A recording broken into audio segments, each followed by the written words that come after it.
Hello, my friends. Hello, my life warriors, wherever you are in the world. I hope you're having a good day. This is the Day In, Day Out podcast. This is episode 35. Today's podcast is with Stephen Morgan, who is a comedian, storyteller, actor, writer, musician, to say the least. He is a great chap, very talented indeed. And yeah, had a fantastic conversation with him today. So please sit back, enjoy the podcast, and yeah, be awesome. Yep, thank you very much. And yeah, enjoy the show. Peace. Haha. Oh, good grief. Hello, my friends. Hello, my life warriors, wherever you are in the world. Yes, this is the Day In, Day Out podcast. This is podcast 34. Today, today, I have Stephen Morgan with me, who is a comedian, improviser, storyteller, actor, as well as a writer and a musician. My God. Yes, he has many a skill, like a very talented Mr. Ripley. And yes, how are you today, sir?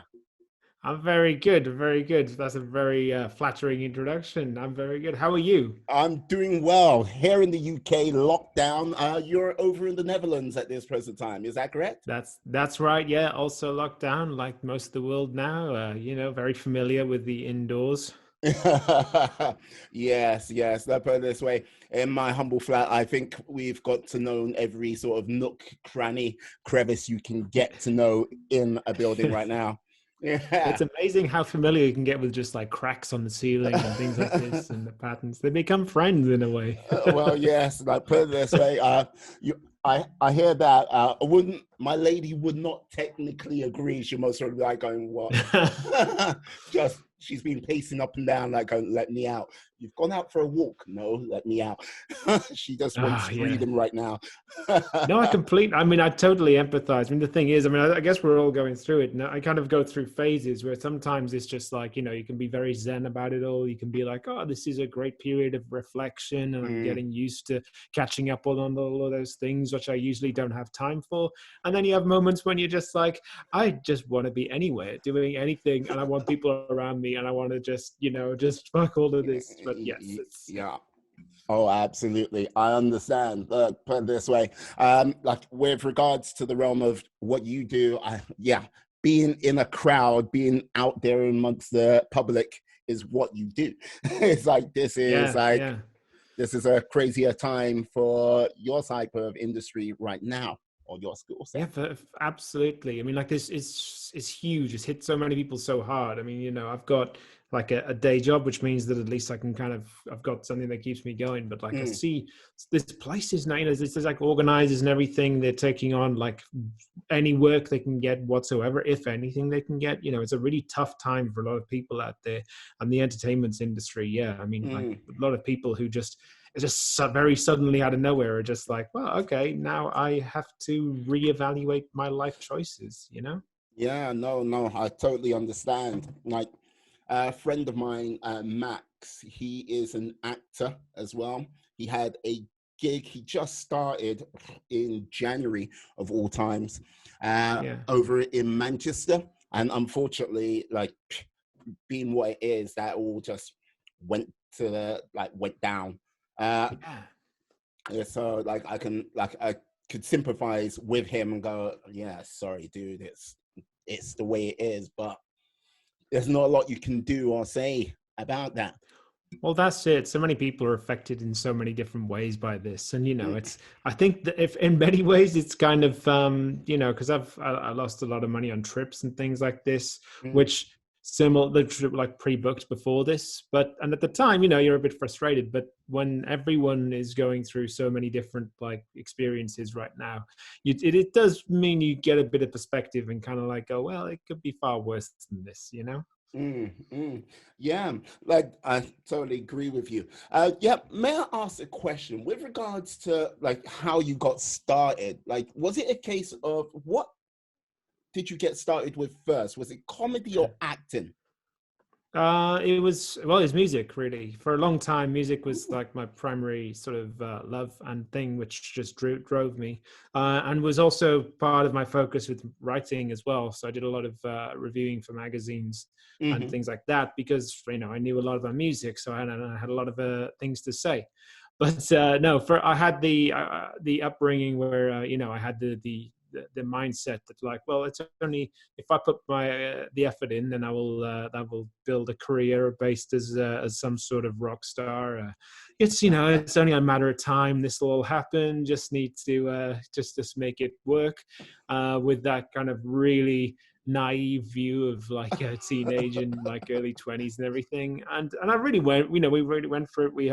I've had the band Neon Highwire, we played regularly. We recorded an album and an EP, Mm. but simultaneously, it's like you kind of realize pretty quickly. It's like the gap between this and like making this something which would sustain the three of us Yeah. to just like live on is massive, and it's just not going to happen. And as much as it's really, we were doing so much of it in our spare time and things like that, it's just that realization that you kind of like, it's you got to make the call at some point. And Mm. also I moved to Australia, so that kind of made things harder Okay. too. It's like, yes, we're going to be stars. We're going to be rock stars. By the way, I'm going to Australia. Like, see Yeah. ya. But It was a bit of that. I mean, we had been together for like, oh God, it was 7 years, I think, in the end. So mm, it wasn't like, it wasn't like it was like, we were just a flash in the pan thing. And at that point as well, I think that we were all in a point of our lives where like things were changing, because mm. we'd been in London, which is a great city to live in. Actually, I find London kind of one of those cities that's like simultaneously the best and the worst city to live in, because How so? everything is extreme in London. Yeah. It's like there's always something to do. There's so much like so much going on. There's people from all walks of life. You experience things which you're just not going to experience it outside of like massive metropolitan cities like that. But Mm. simultaneously, you have to catch the tube every day, multiple times a day, and like to get like any sort of more than a few meters to yourself of space takes a lot of distance, and you can reach a point where you're kind of like, I need to just calm down a little bit. Of course, now that's a very different thing, because now everyone's got more than enough time to calm Like, down. now you're like, someone please hug me. Maybe not you. Stay away. It's like, Exactly. it's like, okay. It's a big Um, trade-off. like anyone who's got like normal temperature, hasn't coughed for about 3 weeks or anything like that, give me a Yeah, hug. that's right. Yeah, and you also need to know your history for the last 3 weeks. And Yeah, well, yeah, yeah. but yeah, but no, I mean, like, but it was, yeah, and it was one of those things. If you, I don't know, I'd lived in London for like 9 years, and it's yeah, and it was a decision that it was like time for something new. But I mean, like, Ah, because whereabouts in the UK are you? I'm in London. Yeah, Yeah, like aha. I'm in North London. What part of London were you in? Okay, so most of my time I was in Brixton, Ah, in South London. yeah, yeah. Don't Um, I understand? Like, yes, civilization and like culture stopped when it got to the river. Oh no, no, no! Come on, I was south of the river. I mean, I was south of the river most of the time. I love that place. I mean, Brixton was great. What I loved about Brixton was the fact that you had like this little village mentality, but just like so close to the center. Because it was Mm, like, you'd get some places that were relatively central, but like they were still just part of like just a little suburb that was part of something else. But mm. Brixton had its own identity, its own feel. It really was just like alive with its own culture. Brixton was a place. I mean, I'm Okay. not trying to rag on like Camberwell or anything. I lived in Camberwell too, and Camberwell just felt a little bit like, Um, we're right. just like a junction. I see. If you lived in Brixton, that means you must have went to, what is the name of that pub? There was a pub on Brixton Hill, I think called the White Horse or something like that. Oh yeah, yeah, I know that one. Yeah. Yeah. Yes. I was dating a young lady many moons ago, and she lived around the corner from there. And there was a couple of times where I gently swayed on a winter's night, going back to her. So yeah. Yeah. Yeah, I see. Yeah, I get it. I get it. Yeah, I mean, Yes. yeah, it's amazing how many, stories and anecdotes kind of like, it's like, oh, you remember that place? Yeah, I remember it because of a girl or because of a Yeah. place that I went out a lot. But yeah, no, I was like right, but I was pretty central. I was down by Trinity Arms, which Oh. is just off the high street. I think that was part of the reason that I found London so intense as well, because I was like right on, the high street, just like kind of flat just behind that, which was always, no matter what time of day or night, it was always kind of like chaotic. Yeah, no, Brixton doesn't really sleep. It just No. goes at a certain pulse, and if you're not with that pulse, you, That's it. That's it. it's like yeah, like as I say, I've been in the Brixton area, so I don't know it well, but I know some parts of Yeah. it. But yeah, I Yeah. could tell you, yeah, Brixton doesn't really sleep. It just goes at that pulse. Yeah. So you went to Australia, and like, was it a case of you still doing music out there, or was it just you and Well, us? no, I mean, so I mean, it was my ex-girlfriend who got work out there. And also I'd always wanted to live in another country, not Yeah. like specifically a particular country, but just the idea of living somewhere outside of the culture that I was, most familiar with just felt like something I wanted to do. Mm. I never really quite understood why. And she got the opportunity to get a job in Australia. And, it was like, well, I was also kind of thinking, it's like, well, I've got the benefit of speaking the language, which will, help Mm. perhaps kind of fit in. So yeah, I just moved out to there, and and that was kind of like a convenient time, I guess, for the band to wind down. Obviously, being the other side of it, but it's a weird thing though, being in a band, because there's a part of it that's a lot like being in a relationship, in the sense Mm. that the amount of time you spend with these people and the difficult decisions and the number of times you'll meet up because you got like a gig coming up and you need to rehearse and stuff, and you don't really want to meet up, you're not in the mood for it or whatever, so one of you starts bickering about something, and then someone gets a bit annoyed about something else, and then the other one calms everyone down, and Yeah. whatever it is, there's so many like little things like that which you just suddenly realize, it's like, damn, we spend way too much time together. But also then the flip side of that was like, I tried to like jam with some people out in Australia, and I basically got to the point where the three of us were like, had such a good chemistry, and we could just really kind of like read each other. And then I had these other people, and I was kind of like, it's just not the same. It's like, I'm not over them yet. Yeah, Yeah, it's not you guys. It's me. It's like, Yeah. it's like look, I'm not over my ex yet. I'm sorry. I thought I'd moved on, but I just not yet. Why are we meeting in this restaurant? I'm just like, hey. Exactly. I just wanted to get to know you first, to see if so, we yeah. click, Yeah, just like, why are you sitting closest to the door? Hey, just in case, and then, That's it. get up Yeah. so quickly. So like, yeah, how long were you in Australia for? It's like 3.5 years in the end. Wow. Yeah, and it was a really nice place to live. In terms of just like quality of life, like things are very easy in Australia. One thing was like, I've never felt so safe in my life. It was a really weird sensation because I don't know. It's just like, even like I don't know if I mean, the crime stats are just lower there in general, but just everyone, there's like hardly anyone around, or like you'll be in a dark alley and people are kind of just completely, I don't know, like if you do bump into someone, they're just I can't quite put my finger on it. It was just like there were just so few people around, but everyone seems so relaxed about just say walking down a dark alley or something. And I don't know. I just I grew up in South Wales, and then I lived in London for a while. I was mugged twice in London, and so it was kind of, maybe there's a part of me that was a little bit like jumpy about certain things. And I went to this place where basically no one seemed to give a shit about anything, and the Australians are pretty laid back about everything. And and I was just like, I guess I can relax a bit, and get used to this lifestyle. Excellent. So was it in Australia you discovered comedy, or was it just a case of you just... Yeah, that's it. It was, yeah. I mean, like I always, like joked around with friends and stuff like that, but it's you quickly realize there's a big difference between that and doing something a bit more serious. But for me, it was like, you move to another country and you've got like, and especially when it's the opposite side of the planet, you no longer have your friends close to you, especially if they're in the opposite time zone. They're all asleep while you're awake, and vice versa. And you want to make the most of it. You want to kind of try something new. It's a weirdly liberating feeling to suddenly have your entire social calendar just kind of just blacked out, just like suddenly you've got nothing else in there, right? It's just empty. And on the one hand, you're kind of it's like over time there can be a bit of the loneliness and that sort of thing, and you realize you haven't got the long-term friendships. But in the immediate thing, it's just like this thing where you're kind of like, it's not like, that weekend we're going to go see these people, and then this night we got this, and I got band practice that night and all this sort of thing. Suddenly it was like, damn, we can just do anything, I got time.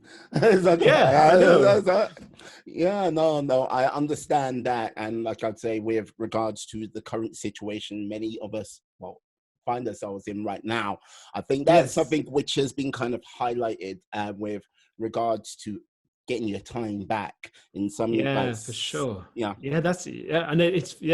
has actually been one of the experiences which and it reminds me a lot of that period, because I'm kind of now I'm like, oh yeah, I've got just time. It's a really nice sensation to obviously there's the negatives, but it is something which I think sometimes you just forget to kind of look after yourself in that regard, and just take some time to do nothing, or to do something which doesn't matter so much, and that sort of thing.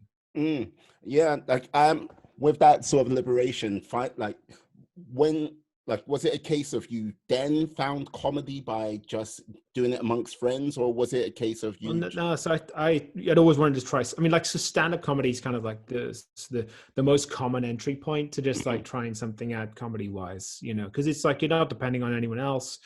But simultaneously, it was something which I'd always said that I was going to try, but it was always a bit too scared to go up and do for the first time. I mean, not that I tell people that. It was more the fact that I tell people, yeah, I'll do it, but just not yet. It's going to be in a few weeks. It's always perpetually a few weeks away. Yeah. And so I ended up actually taking up a course, a stand-up comedy course. Partly because I was kind of because then at least I'll have a bit of a buffer, and I'll have someone who'll tell me I'm just talking shit, and partly because then it's you commit to something, and it's suddenly it's if you don't do it, then you just feel like you're letting people down, even if it doesn't really matter. There is a certain sort of drive about the fact that now you've told people, I'm doing this, and you feel like now you have to prepare for it. It's got a deadline, it's real. Yeah. So that was just basically my entry point to it. The first set that I did, it was terrifying. I mean, it had some good points, it had some bad points, and then afterwards, you're kind of the buzz of it all is just it's just indescribable. And I'd never done any of the material from that first set ever again. But okay, this is my first set. It's gold. No. Well, that's it. It was just a funny thing, because it's because a lot of stand-up comedy, you learn on stage, and and putting material out to an audience is a sort of a way of writing that's unlike most forms of expression and creativity, because it really does depend on the audience. So whenever you get someone who's kind of oh yeah, I'm thinking of trying it for the first time, and I've been writing stuff down, I'm getting the perfect set and everything, it's dude, just get up on stage and do it, even if it's not perfect, because what you will realize very quickly is that the things, so many assumptions that you've made on paper just either don't work on stage, or work in a different way than you anticipate them. And so, and until you actually try that out and put it out there, you're not going to know for sure. That's why you get professional comedians constantly doing the open mic circuit, constantly trying out materials, just constantly performing the same thing again and again, because they need to work out what does work and what doesn't. And they need audiences to be able to, see what the response is to these things. Yeah, no. One of the things what comes to mind is with regards to with you doing music and then doing comedy, it's a sort you both need to get your reps in on both things, right? But with music, you can have this sort of set, like you've got your sort of set songs, which you can go back to again and again and again. Like when you use a comedy bit or anything like that, it's there. It's very hard to find something which just goes on forever in comedy, because it's kind of like in that moment. It'll be funny for maybe a few weeks, a few months, and then it's done. And you got to basically do your reps, but also still find that new material, which is always a constant challenge, which for sure. So hard. Yeah, I mean, I know that's a very good point. I mean, that's a very key factor, which I think that as someone who had that musical background, that I didn't realize until I really did the comedy. Because to me, I was like, I've been on stage tons of times. I'm going to be fine with stage presence. I'm okay with all of this. So I never really anticipated quite how much stage fright I would get at the start of the stand-up, because I was kind of like, because also when I was very comfortable on stage as a musician as well. I was like playful, I could interact with the crowd. And so in my head, I was like, oh, this is just like a natural progression. I'll just move straight into this. It's like you say, that there's a certain thing with music where you are learning your parts like again and again in a very precise manner. You're kind of like, sure, you can like improvise a little bit on stage, but you really do know what, these are songs that you are recreating. They have a time specific thing. You can't vary it too much, because there's also people around you who are counting on you from doing something a particular way too. But in comedy, it's you, and it's only you. And if you want to change something in the moment, you change something in the moment. And if you make a mistake in the delivery of something, it changes the entire set from now on, because now people think it's something different than what you intended it to be. And so all it takes, say, is someone to smash a glass in the middle of something that you're saying. And if you can't respond and react to that, then, you've lost the crowd. You've lost everything. So you really do have to have this kind of like in the moment, like a response and like a vibe going on that you can get away with not having with music. So like with regards to like your first set, and like, yes, the terrifying ordeal of that is just like, when was an epic set, and when did you have it like a set later in your career where you were like, oh God, I bombed big time, and help me. No, I know. I mean, like, there've been plenty of, more than I'd like of the latter, but but it is part of the learning process though as well. I mean, that's one thing you realize too, is that, you need to bomb, you need to know the material doesn't work, you need to take risks. That's kind of like part of it as well. But I mean, like I've had like sets, the worst feeling, and this is, I wish I could say, oh, it's only happened once or twice, but is when it's not just the fact that it's like if something doesn't go well, because if something doesn't go well, there's a part of your brain that can kind of like go, the crowd weren't feeling it tonight. The worst feeling is when someone else just before you has like had a really good set, the crowd are responding to them, and then you go on and they just lose all that energy, and they just the momentum is gone, because that's the worst one. I mean, like I've had that happen. Like I mean, there's one of the probably the worst one was probably this one that I did in Haarlem here in the Netherlands, and what was worst about it was the fact that it was a big show. Yeah. And I kind of realized what I was doing. I was just, my energy was like super low, and I tend to be quite a high energy performer before I went on. And I was dealing with some stuff that was a bit gross, I guess. I don't want to kind of go too much into the material. But usually I can kind of pass it off with the whole fact that I'm kind of, just quite playful and upbeat, and, and I'm semi-apologetic for what it is, but just something about the vibe of me that evening, because in my head I was a little bit kind of just, I don't know, I wasn't quite switched on, and suddenly all these lines which just kind of feel just, they're fine normally, suddenly they're so sleazy, and suddenly I just sound like this really creepy guy, and I'm kind of like looking out at the audience, and I'm not getting a good response, and I'm kind of thinking in real time about the things I'm saying, and I'm like, this sounds really creepy when you say it that way. And as soon as you start like analyzing yourself on stage in the moment, you've lost it. Just because I go, just like fun. You're like, no, I really sound creepy. Wait, right? No one else can hear this conversation. It's still playing out. It's like people are going, why is that person staring at me? Oh, it's Yeah, creepy. exactly. No one wants to make eye contact with the creepy guy. Yeah.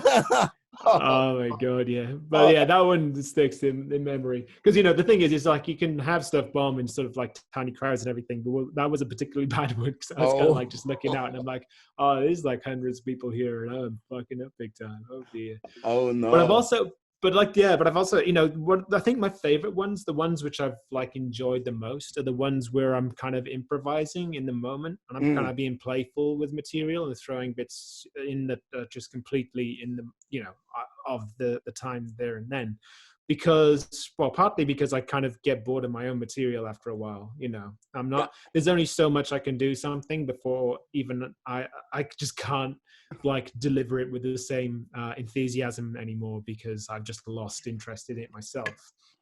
And then but then if you just got that thing where you're responding to something that's happening in the moment, there is just something so joyful about it. And I think that the audience responds really well to it too, because basically, they're out to have a good time, to, hear some funny jokes. Yeah. But they're also they want something which is like, there's a reason they are there then. That's addressing, I don't know, like if there's like some weird thing in the toilet, there's something that's addressing that, because only you people in that room know that is there at that time, and you're sharing it together, rather than it just being like pure kind of like pre-rehearsed material that's just like delivered one comedian after another. And so, yeah, there's been a couple of sets, especially when you get like a bad MC or someone who's just like killed all the energy and everything, where I've just thrown away all of my material and I've just gone, okay, I can't do material now because the crowd are basically asleep. So I need to just play, I need to just interact with the audience, do crowd work. I need to just do stupid things. I need to find a way to just like make fun of this. And those, there's always a risk with that because you might just alienate them further. But, most of the time it's kind of worked out well for me because like, my background as well. And my strength is improvising. So it's kind of, I realized that through that. So those are definitely the most memorable ones because the energy because you're enjoying it too, right? Because you're coming up with this stuff and you see the crowd responding to it and there's a back and forth. And then the next thing you know, you're kind of like, oh, damn, this is fun. You're dancing. You're just like, I'm liking it. That's it. Yeah, we're communicating properly as a performer and audience. This isn't something which is like this is something which you'll probably never be able to reproduce again and recreate quite like this. Actually, oh man, that reminds me. There was one. Oh damn! I always wish this one was filmed because I still can't believe it happened. But I can get people to verify this. This is true. I'm going to expect to speak to these people. I will. It was such a weird thing. So there was a period of time, like about a year ago, where the Dutch government introduced this new system where when like a disaster happens, that they have this ability to send messages to everyone's phone in the entire country. And whether or not your phone is on or off, on silent or whatever like that, this piercing noise comes out of it. And just a short message says, like something has happened. Now, those things, they're like localized to particular places. And, I think it's supposed to be a replacement for like, World War III is happening kind of sirens going on. But the thing is when they first introduced it, whoever was in charge of this thing just went a bit crazy. They were just kind of like, it was literally like at least once a day, sometimes 2 or 3 times a day. Everyone around you's phone would just screech in this unbearably loud way. And it would say something like, it'd be something like our train delayed or something. It's just like, these are things which I'm like, I do not need this. No, like in Holland, come on now. Look, no, that is a serious thing. No, I'll tell you. That's true. There was a time I was traveling around Europe and I was doing this on British rail time systems. I got to the train station. I got to the platform right on time and that train door was closed. The train left. Yeah. 2 minutes beforehand. Before. Yeah, you're right. People complain here about the trains, and I'm like, dude, you need to live in the UK. Then you will know that these trains are good. Yeah, I'm sorry. So, when you say that train was delayed and you got the warning, that's a problem out there. Over here, you're like, But over there, That's it. Someone, I mean, yeah, clearly the priorities are different country to country. Yeah, look, you see, But so these messages are coming through, and it's getting to the point where people are getting annoyed by them, right? You know, you'd go out to lunch, you come back, and you just like look through the emergency messages. You just be like, what the hell? It's like it's no longer emergency. It's the boy who cried wolf. It's like we now no longer respond to these loud noises. So I'm kind of like so I did this joke. It was like, and again, what you were talking about, stuff material you can only use. And I'm happy to share this because I can't ever use it again because that period is over now. I was basically saying, I was setting up this thing where I was saying that, you know, you get this message, you think it's the end of the world, you start taking your clothes off, you start kissing people, you start crying, you tell people all their confessions, and then you find out that it's just this thing. So, you know, it's like, it's a bit about that whole thing. And so I do this and I'm kind of like talking about people in the audience and and it went well. Then I move on, do a whole set. Everything is, you know, going well. The crowd are responding. And I come to like the last line of my set. I got this big climax thing. And as I'm like about to say good night, everyone's phone goes off with one of these emergency alerts simultaneously. And it was like as if I'd like rehearsed it and prepared it and made it so the government had sent a message out so we could get this. And seriously, everyone kind of like looked at their phones and looked at me with this expression of kind of like, how did you do that? Good night. Yeah, exactly. You know, it's no, like if they went encore, you're like, nope. I cannot top this. No, it's like no, the stars align, the universe is on point, and they give you this beautiful moment on this occasion. No, good night, bye bye, everybody. That is it. That's it. You can't top that. You cannot prepare that. And yeah, and I just like even like the other comedians afterwards were kind of like, how did he? Is that, you know, they could not quite believe that this was just pure coincidence. And that's like, I look, don't question it. All I know is I'm never going to forget that. And I cannot believe I didn't film. God damn it. No, I don't know what points you did to the universe, but the universe turned around and went, no, just give you a little fist dab. Like, yeah, exactly. Appreciated. Something you're going to remember forever. Oh, that's it. I'm loving that story, man. I'm loving that. I've got to say, that's amazing.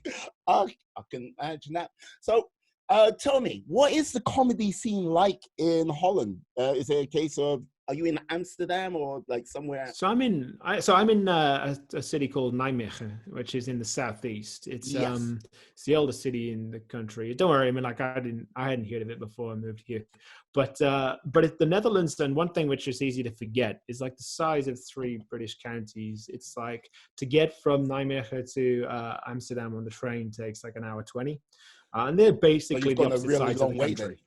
Yeah, exactly. It's a very small country, and so like I perform regularly in Amsterdam multiple times. Well, usually multiple times a week, and so it's, you know, I'm going back and forth there a lot. But yeah, it's a very much an expat crowd they perform to, because even though the Netherlands is like it's, you know, probably the best English speaking country whose first language isn't English, if you get what I mean. Yeah. Because everyone here does speak English so well. So you know, in many ways that they can like enjoy cultural things in English. You know, people are raised on films in English and TV and that sort of thing. So the English language here is amazing with Dutch people, and makes you feel terrible as a British person who only speaks one language barely. You know? I speak English. Yeah, exactly. I speak English. English not my strong point. That's it. Yeah, English good. But you, even so, I guess there's maybe a bit of a leap between like I don't know, like having a rudimentary conversation in English and like appreciating the nuances of maybe some language things. So it is mostly like expats they're performing to. And the one thing which you kind of notice, especially I think this is common for a lot of English language comedy throughout mainland Europe, is that if you just say things which make fun of the stereotypes of like the country that you're in, people lose their shit. It is, you know, I mean, like with the Dutch, there's like, you know, the number of times I've heard stuff about their toilets, the shelf thing, you need to Google Dutch toilets. It's an experience. And like the things about like the staircases here, there's like a lot of things which like if you've spent like a few weeks here, you'll like, you know, you'll have noticed them and you'll have gone like, that is weird, but maybe not weird enough to actually speak it out loud to anyone. And then, you know, comedians like mention these things and people just lose it because they're just like, oh my God, yes, I thought that, oh my God, I thought it was just me. You see it too? Yeah, that's it. But I mean, but it creates a bit of laziness though. This is the thing, right? Because like the first time like when I first moved here, it was kind of like an interesting way to learn like what people consider Dutch stereotypes. But then after a while, you start to notice that, like, you know, you'll get some comedians, they're not doing quite so well, and then they'll drop some like material which just like makes fun of the Dutch, and you know, and everyone loses it, and then they're kind of like, oh yeah, that's saying pretty well, and I'm kind of like, okay, yeah, but come on, you know, it's like you just like that's MSG, man. That's so okay, yeah, so it's very lively. Amsterdam seems to be the heart of comedy out there right now. Yeah, for sure. Okay, yeah, and yeah, when you make a point of the hour and 20, like, yeah, when I used to do business travels out to Holland, anything which was more than 45 minutes away from Amsterdam, I was like, oh, thank God.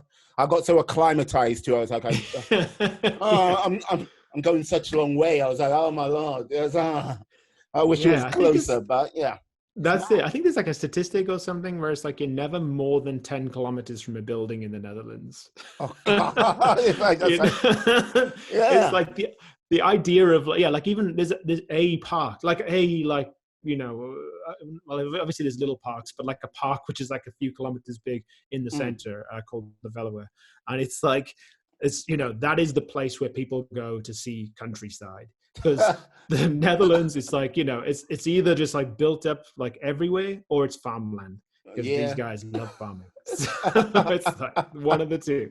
So what made you move to the Netherlands? Because like, this is the same ex. She got a new job here, and so we moved from Australia. But also from my perspective, whilst it was like a really nice standard of living in Australia, I didn't feel too settled there. I didn't like settle so well in with like the culture, the people there so much.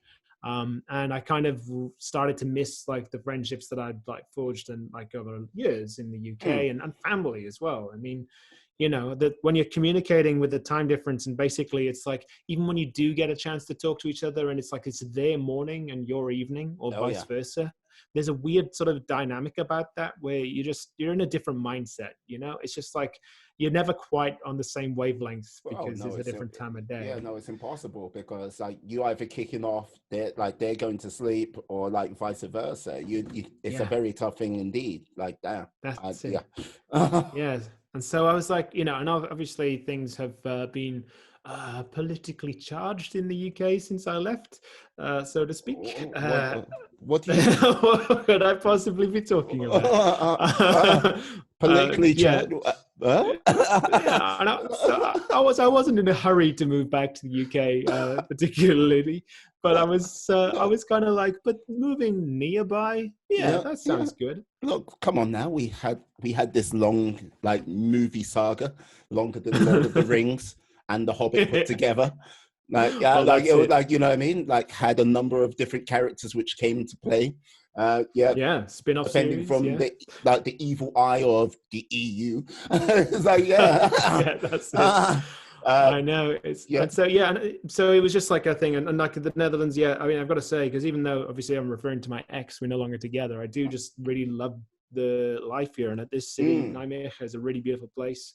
I really have like made a lot of good friends here and settled here, and it's kind of I mean, I've got no plans to leave anytime soon, so I really like this place now. Fantastic. Like, so the Netherlands is your home, and hey, put it this way, if you need to go to South Wales to visit, it's a hell of a lot more of an easier commute. That's it. No. Hell yeah, yeah. Uh, I mean, that's it. You're like, you catch a train straight to Schiphol, and then straight to Cardiff. yep. It's okay. It's okay. I can bypass London as well, so less stressful. How dare you, sir? How dare you? Hey man, I mean, like, there's great things in London, but the idea of going to one of the airports and trying to go somewhere else is one of my least favorite things. Hey, you can fly into Gatwick or Heathrow or Stansted. Yet still be hundreds of miles away from home. Yeah, It's that's great. it. Like, I'm sure Ryanair do that for Wales anyway. Oh yeah, we'll fly you to London. What? But if you want to go to London, exactly. we're sending you to Wales. Okay. So with this, was it a case of, because you were doing comedy, acting work came up naturally, or was it writing? Yeah, well, that was a weird kind of sidestep, because I mean, like, so this is like a weird thing, because I've never had acting training. I could not really say that I'm any good at it at all. But I talked to someone once and ended up kind of like hearing this, like, look, there are not many people who are like male in their 30s who are doing acting, because usually it's younger people and they kind of give up on their dreams at a certain age. And so there's like, so this guy had basically like quit his job, and he kind of like had a similar profile to me, Yeah. and was like, they're looking for people like you. And so I was like, I'm always kind of, especially during that phase, I was like, try something new. Yeah, why not? I'll give it a go. So I had this meeting with an agent, and kind of, and I kind of explained what my background was. And I said that, look, I've got improv and like stand-up experience. So that kind of, I'm comfortable with like responding to things. And he ran me through some exercises, and, it was nice enough. And then basically over like a period of about a year and a half, I mean, I like auditioned for a lot of things, a lot of like student movies, some adverts, some music videos,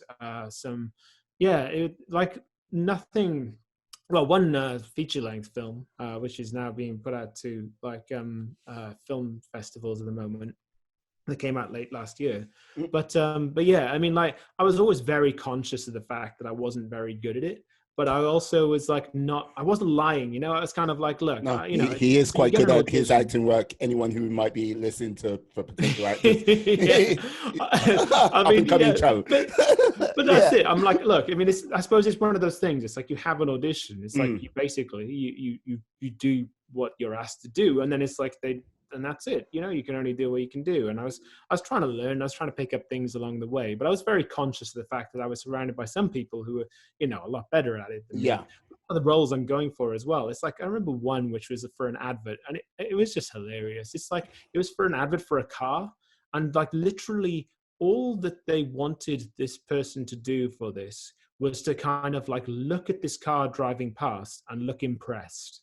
That was the spec for the advert. And the audition, what they made me do is they said, okay, so imagine the car is over this side of the room, and the car is going to move across to the other side of the room where the window is. And so what I want you to do is, when I say go, to imagine the car is driving along and just look impressed about the fact it is. Just find a way to look impressed. And so I'm just kind of standing there. I'm like, yeah, sure. Okay. That sounds simple enough. I'll do it. And so he's like, go. And I'm just staring at nothing. And just like, oh, yeah, looks good. I mean, internally, obviously, at that. But like, I'm trying to like in my face just do this thing of like, whoa, what a nice car. I'm feeling like Alan Partridge or something in this moment. And then I was just like, so he was kind of like, then I finished, and he's kind of like, okay, can you do the same thing again, but just sort of just scale it back a bit. I'm just thinking, okay, so I got to look impressed by the car, but not that impressed. Just maybe a little bit more internalizing of the impression. It's like, I like this car, but I don't want everyone to know that I like this car. So I'm in my head like going, imagine the car. What car would it be, and who is it that I'm trying to hide this from? And while I'm thinking all this, he's like, okay, go, and I'm just like, okay, looking. That's all right, car. It's okay. And that's it. And then I was done. And then I'm like, and he's like, okay, thank you very much. Yeah, we'll be in touch. Okay, bye. And that's it. I go into this room, I look across a room twice in 2 different ways, and that's all there is, you know. This is the extent of the audition, you know. This is the sort of thing that I'm going for. Look, I was expecting Oscar-worthy stuff. I'm quite disappointed. Hey, you didn't see my expression. That's second time. My God, there was a lot of deep-rooted emotion. I could just see it now. Just like, yeah, the intention. dun dun dun dun. Here comes the car. Oh man. So, did you get the job? No, I didn't get it. I cannot even stare at a car. Oh my God.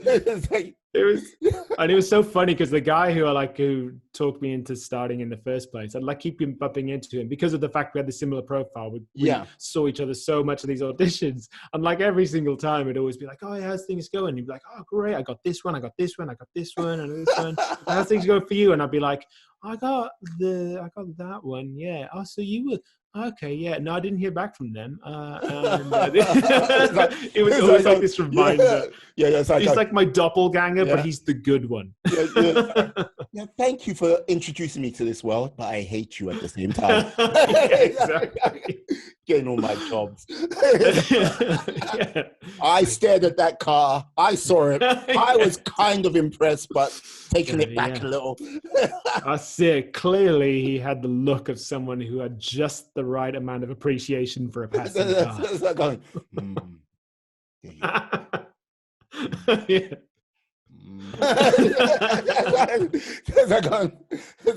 no. Take it back a lot because you want to do stuff to that car when it does not. Yeah, exactly. Yeah, we're getting that creepy vibe coming back. Wow, dude, leave that exhaust alone. Come on. Oh no. Now you've gone too far. Oh, brilliant. So the acting work is coming along nicely, not as much as you expect, but yeah. I mean, I've it's because one of the things when you're doing something, I mean, I constantly get reminded of this, and also, last Christmas I had a near burnout because I was just committing to too many things, and it was just getting too bad.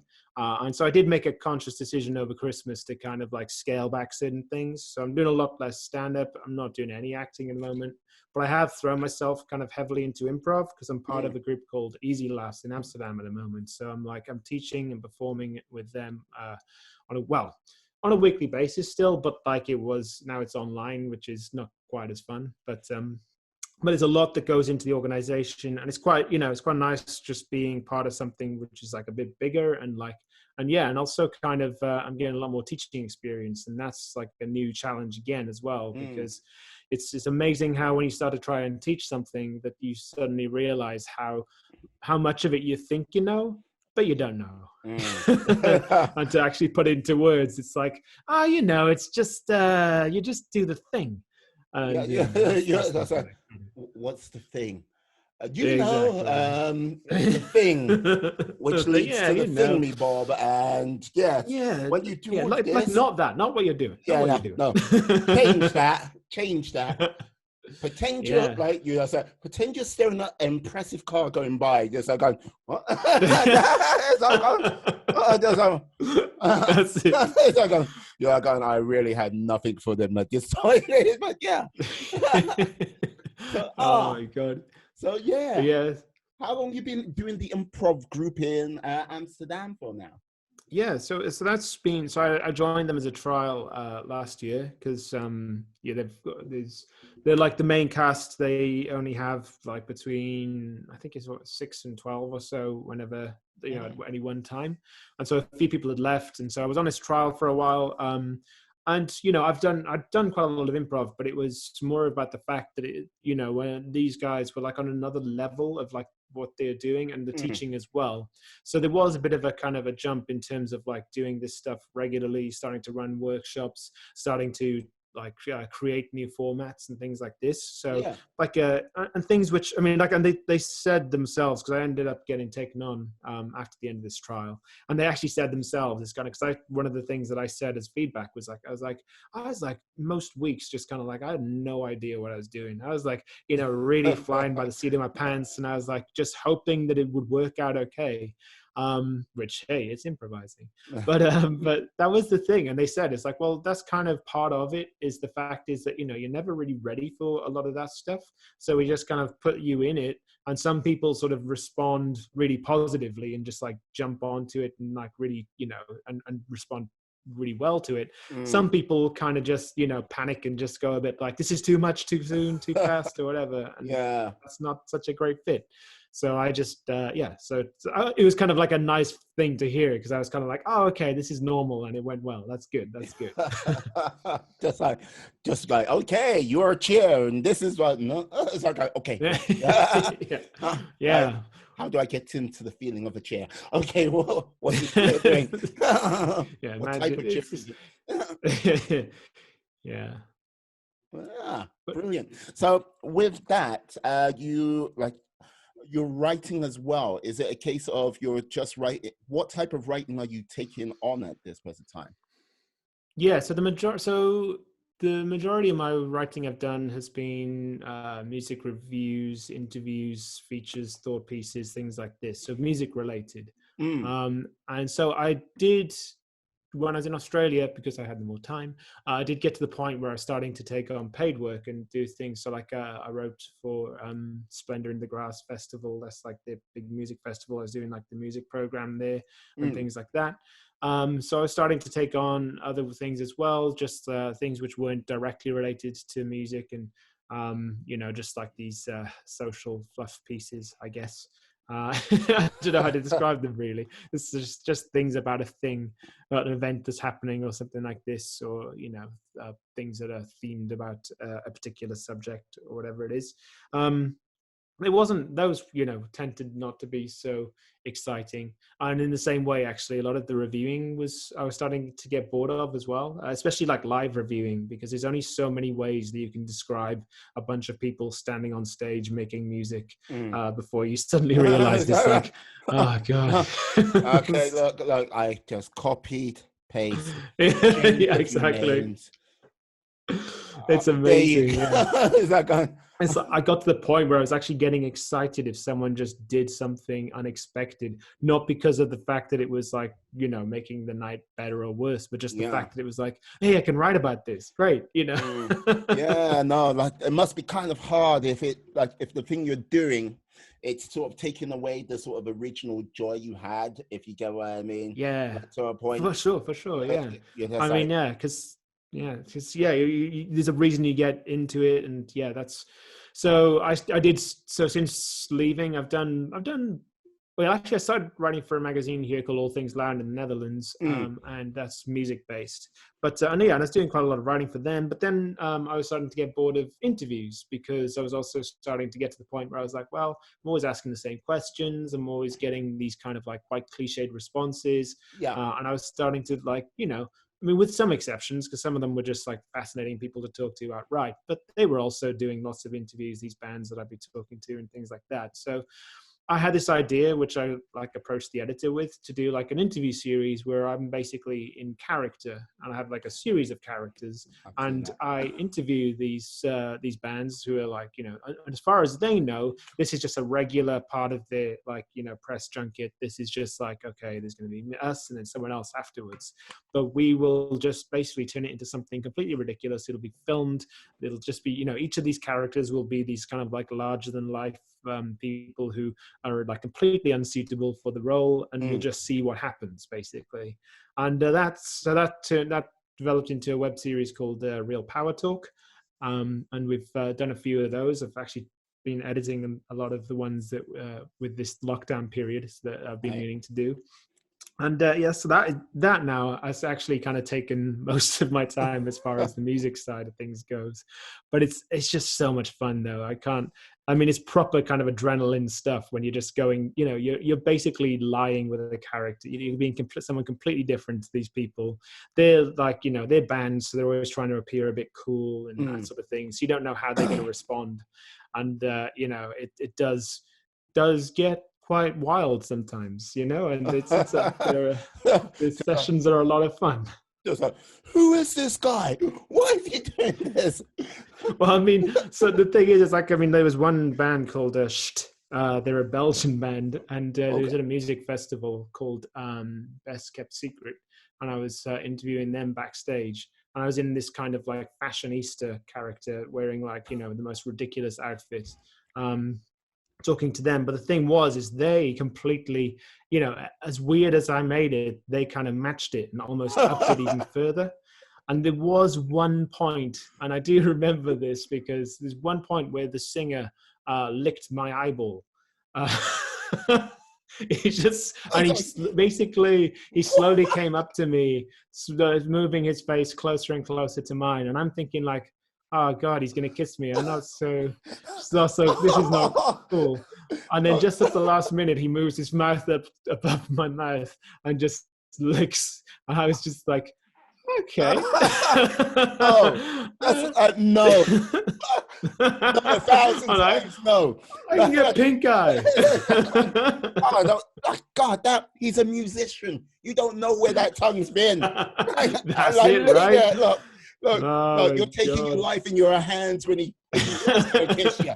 But to lick your eyeball, you're lucky you're not looking like Nick Fury right now. God damn. Oh, God, yeah, no. That could have been a lot worse. Yeah. So that was a interesting interview. That was definitely one as well where I was kind of like, it was like a sort of, it was almost like a dance. It's like I'm seeing how far I can take it. And they're clearly seeing how far they can take it. But that was definitely the point in which I was like, okay, this is as far as I'm willing to take it.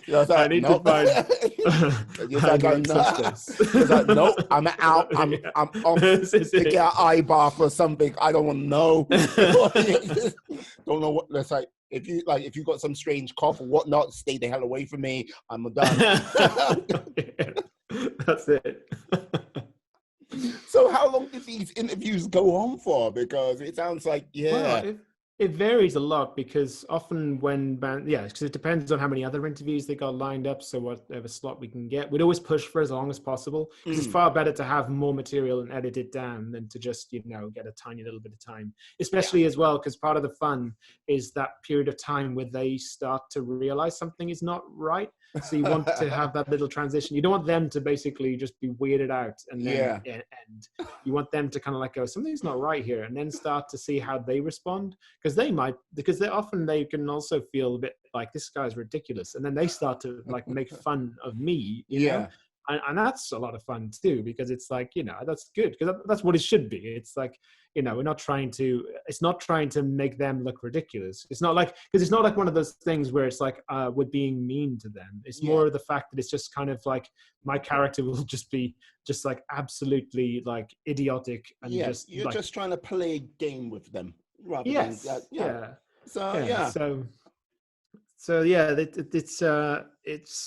It's such a fun thing to do, though. I mean, every single one of those always come away just laughing. And so far, touch wood, like not one band has realized until we've told them that it was a character. At which point it's kind of, I'll just change my voice, change accent back to a normal one. And what I'd simply say is you got to watch it if like not so much getting the same band come back again, but if like a member of that band leaves and goes to another band, they go,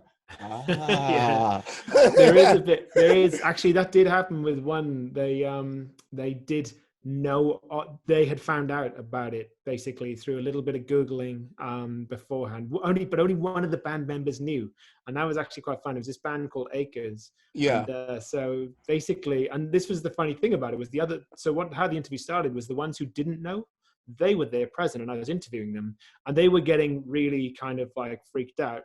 Partly because that particular character, I opened the whole interview with them talking about Chernobyl, the TV series. Some light entertainment then. That's it, right? And I was kind of like, so I'm doing this bit where basically I'm saying how I found it such an amusing series, not amusing, sorry, but like a traumatic series. But I said, it's amazing how they come up with these things, and basically trying to play into this idea that this character doesn't know that it's a true story. And so as I'm explaining this, it took, I keep kind of saying these little things, and one of the band members kind of turns and goes like, do you know that it actually happened? And I'm like, sorry, what? I mean, it happened. And just, just this really awkward kind of feeling of all this like acknowledgement that it's real. But then at that moment, like one of the guy in the band who did know that it was knew about the series, he comes along, and the thing was, so he knew, but he was basically being really playful with it, and he was really enjoying the fact that the other guys in the band didn't know. So he's kind of like he was just like, it was actually a really good chemistry between them because of the fact that basically he was almost like on my side, because I didn't know that he knew either. There's some serious mind games going on between all of this. And you're sitting there like I know I'm acting. And it's like, but he seems to be really into this. Who knows? Yeah. Oh. What would have been really freaky? What would have like if just as you went, it's real, and you turn and go, it's real, and then you start to tear up, or a single tear goes down. Well, that was what I was. That was because the guy interrupted at that point, because like my plan. Because so basically, I've got like, whenever we do one of these, we have certain set pieces which we try to fit in, but the rest of it is improvised. So this whole thing was supposed to be like a moment of like almost like a breakdown of realizing how sad, like the fact that the Chernobyl series was about a true event, and then the cameras would be focusing on them, and to see if they kind of how they react to it, because they'll be like watching this, and maybe it'll be, do they try and console me? Do they sort of do they say, shall we move on? And then look heartless, trying to move on with the interview. It's like, it's one of these like little playful things. It's like, how would you react in that situation? But it got cut too early, unfortunately. Oh, that is a shame. That is a shame. Because tears would have been perfect. Yeah, that's right. It's real.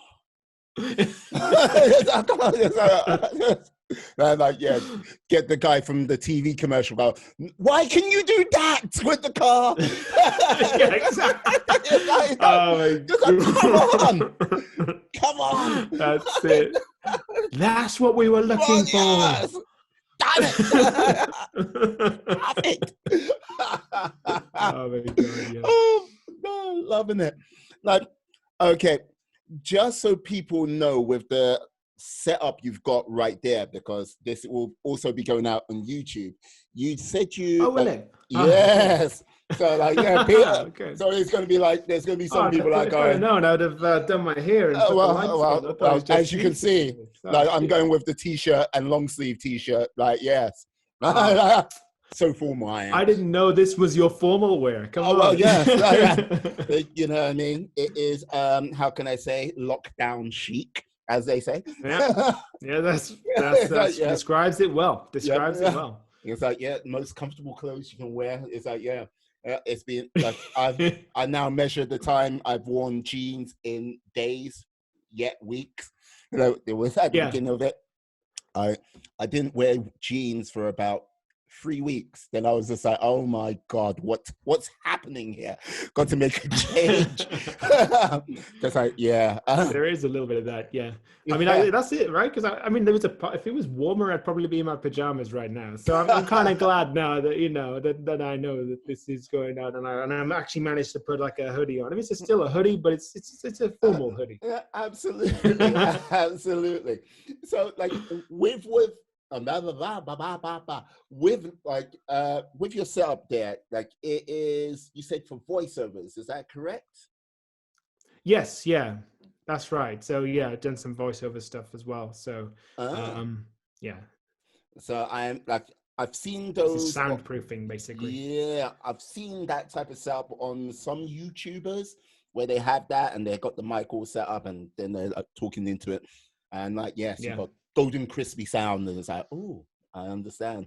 But but so how long have you been doing voiceover work for? Well, I mean that one has been on and off for, because that's the one which is easiest to do without anything else going on. It's just like you and the microphone.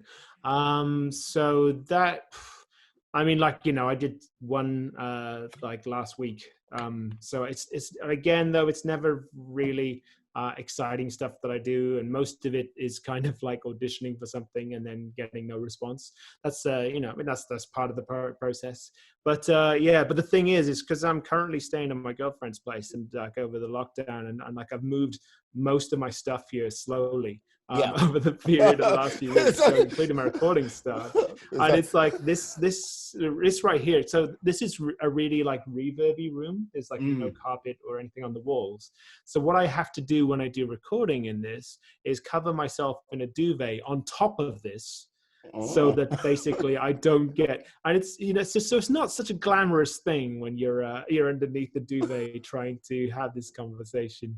But before I had this, actually, because I used to do a podcast with a guy, a friend of mine who was doing a project where he made a song every month and wrote and recorded it and collaborated it for it, and I'd interview him about each song. And during that one though, and those interviews would last like about as long as this one, and I would do the whole thing underneath the duvet to ensure we had like the best perfect sound quality. But the thing was, that was fine if it was in the winter or something, but I was still doing that in the summer, and I would like be starting those things wearing nothing but my underpants and just like a vest, because even though it might not have been so hot at that point, I knew that by about 40 minutes into that recording, near passing out from the heat of having this duvet on my head and this microphone. Could just see someone walk in and go, what the hell are you guys doing? Exactly. It's like just seeing my legs sticking out the bottom of this thing. Okay, I knew you were friends, but I didn't know you were that friendly. No, we're just recording a podcast. Look, we got the mic. Yeah, exactly. It's not what it looks like. It's like, okay. We've all been there. But why under a duvet? It's for the sound. It's for the sound. It's all on it. Yeah. Oh, dear God. No. So, blimey. No, that's thrown me off a kilter for a moment there, but still. I'm now just got this mental image. It's like, you. It's a strong one. It's one which I try to do as little as possible now. Yeah, well, how can I put it? It's permeating. That's why we needed to wash the bed sheets after. Yeah, like no matter how you spin that, even though it's like, why did you need to work? We're really sweating. Yeah, no. Look, it's not that kind of podcast. Come on. I love. All I got to say is, your listeners just must really go extra bad. Yeah, that's it. Listen to this with that mental image. We're currently under the duvet recording the podcast for your entertainment. The temperature outside is a nice 83 Celsius, 80 Fahrenheit. And yes, let's enjoy the show. Oh, brilliant. Yeah. So, okay. So are you still doing the podcast, or is it a case of you just doing no, so that was just like, so the friend of mine, the project was to do a track a month, collaborate with people, and record and mix and everything. So we started doing that. It was going well, and it was a lot of fun to do, actually, especially kind of like talking to people who he'd done stuff with, and trying to find out how it went, because it was a really like intensive thing to do, to write, to find a collaborator, to write a track, to record it, to produce it, to master it, and everything every month, like guaranteed, is a really kind of tough process to do, and actually have a life outside of it. So he was doing this pretty intensively. And then what happened is that at about month, I think it was 10 or 11, so very close to the end, he had a thing happen where he lost all his files off his computer. And he was towards the end of a month, and he was already like stressed out like massively. And he had like a little bit of a breakdown at that point. And it was not it was a really tough thing for him. I think that the pressure was getting to him anyway of doing this and committing to this. But there was a part of his brain, I think, that had kind of like realized that he didn't have much longer to do. And the podcast itself was almost becoming secondary, because even though he'd recorded like lots of the interview episodes, he was like, look, I'll do that later. like, we'll record them now, but I'll mix them and edit them later. It's just like, now is not the Yeah. time. So so basically, we lost one of those episodes and everything. And what's quite sad about it, I mean, is that he basically, he never finished the last track. Oh. He did 11 tracks, and that was in 2018. Oh. But never finished December. And because of the circumstances, because obviously he was going through so much and it was a really tough thing, I'm never going to kind of push him for anything of this and everything. And he's always sort of said like, yeah, one day I'll finish it off. But obviously it's been more than a year now. And I know that there's like the interviews are recorded and everything. And so the stuff is there. But at the same time, I'm kind of like, well, the project is finished. He's moved on to other things. There was a part of me as well that was what I was tempted to do. And I don't know, I wish we'd done it. And maybe we still will, who knows, is that I wanted to kind of like, if we weren't going to finish the project, if it had all gotten too much, it's just have a thing discussing about that. Because right now it's in this kind of limbo state where it just stopped. Yeah. Whereas I'm like, there's still a story here. And this, the whole motivation he did for this was to try and finish things, because, he would perpetually work on these musical projects and he'd get like 90% of the way through and get bored and never finish. And so he wanted to commit to something, which he would then make sure that by the end of it, he would have 12 tracks of like totally out there, like, collaborating with people. So it would be different music than he would ever do normally. And it would be a learning experience and all this sort of thing. And I was just like, that in itself is a fascinating thing. We should talk about this. I mean, the fact is it's not about like actually, it's not like a failure to have gotten this close. It's actually really cool that you got this much done. And some of those tracks, by the way, was so good. Like two of them, I'm like, people need to hear this music. This is incredible. I mean, like, other ones, I mean, there were some of them which you could tell were rushed a bit more, but they were, and some of them maybe not just to my taste and things like that, but each of them had its own story to tell because of it. Yeah. But yeah, I just wish that we'd have kind of like given the project some closure, just to sort of say that like, well, look, it didn't work out, but I don't know, the fact that it got this far, that in itself should be celebrated. Yeah, I agree. I think it should be celebrated. And like the problem, like we all have this whole thing, like we're all like, all of us are someday, one day people, if you get what I mean. Like someday I'll finish it, one day I'll finish it. And like that someday, one day, before you know it, a week goes by, a year flies by, before you know it, it's like 5-10 years down the road and you're like, oh, I really wish I did that. I think it's important to sort of complete something like that. Yeah, you might not have got all 12 tracks, but it's a case of, this is what I went through, and this is the story of that, as you mentioned, to really sort of like go, look, this is like, these are the things which were really good about it. This is the creativity, and this is the things what came out of it. But this is the sort of toll, the price it took for me to get that out. And it's one of those things where I think it could really help other people who might decide to go down that path. It's just one of those things where if you don't tell everything about it, look, the amount of people you see who are successful out there, the amount of people which have gone through the whole sort of, got their reps, gone through the whole ordeal and trials and tribulations, everyone doesn't see that. We see the highlight reel, we see the good times, we see the best times, but we never see the crap what comes with that. And I think people need to know that, because then you know what the price is, you know what you need to do to to make it happen, to do the things you want to do, follow your dreams, and make them happen. It's not easy. Yeah, very well said. That's exactly it. And that's it's as you say, it's like it's there's always a temptation to put your best self out there constantly and to polish over the mistakes and the things that you get wrong. But like, that's part of the reason I enjoy talking about things like, how my bad acting experiences and things like this is because of the fact is like, that's just part and parcel of it. And the fact is that even though I was not good at this particular thing, I was trying to put something out there, and I was finding the parts of it that I was good at, and I was trying to develop the parts that I wasn't. But the thing is you don't just kind of like click your fingers and be good at something overnight. And not everything that you try will end up being a success. I mean, actually, it's good to have things which aren't successes, because it shows that you're learning about yourself. You're learning about what the reason that something didn't work.